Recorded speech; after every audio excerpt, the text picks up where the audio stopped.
Angelina was charged with fraud following the identity theft incident. It was a misdemeanor, but she had to pay a fine and complete community service. Tom filed for divorce, unable to overcome Angelina's falsehoods about desiring children and the entire surrogacy disaster. I did in fact accept that transfer. I've been living in a different place for the past month, attempting to rebuild my life away from all of the family pain. It's been challenging but also refreshing. I've found some new acquaintances, put myself into work, and even begun seeing a therapist to deal with the stress of the last several months. But this is when things take a surprising turn. My mom called me last week. My parents had not spoken to me since the police report, so I was startled to hear from her. I almost did not respond, but something told me I should. When I picked up, my mother was in tears. She managed to tell me about Angelina's pregnancy despite her cries. Naturally, I was perplexed. How could Angelina be pregnant if Tom had a vasectomy and they were getting divorced? Well, it turns out that the baby is not Tom's. It isn't even biologically Angelina's.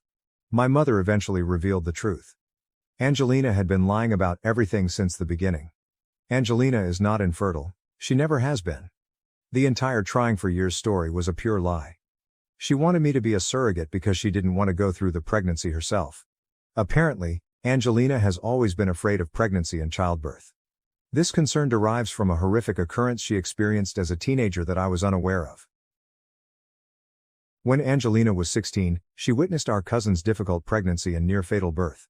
It had a lasting impression on her, instilling a strong fear of pregnancy, but Angelina too desperately wanted a baby. Or so she thought. When Tom told her he didn't want children, she saw it as an ideal chance she might play the needy infertile wife and coerce someone else, me, into carrying a baby for her. But when her plan with me fell through, she panicked. She began seeing this person behind Tom's back, let us call him Mike. Mike got her pregnant and Angelina is suddenly confronted with the same situation she was attempting to avoid. I was speechless. All of our family's drama and pain sprang from Angelina's fear of being pregnant. It seemed too ludicrous to be true, but as my mother talked, more truths emerged.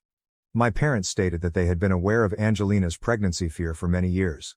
They agreed to her surrogacy idea because they believed it would help her overcome her fear. They never considered how it would affect me or how wrong it was to coerce someone into becoming a surrogate. I felt a mixture of emotions. Rage at the deception, relief that the truth had finally been revealed, and a strange sense of vindication.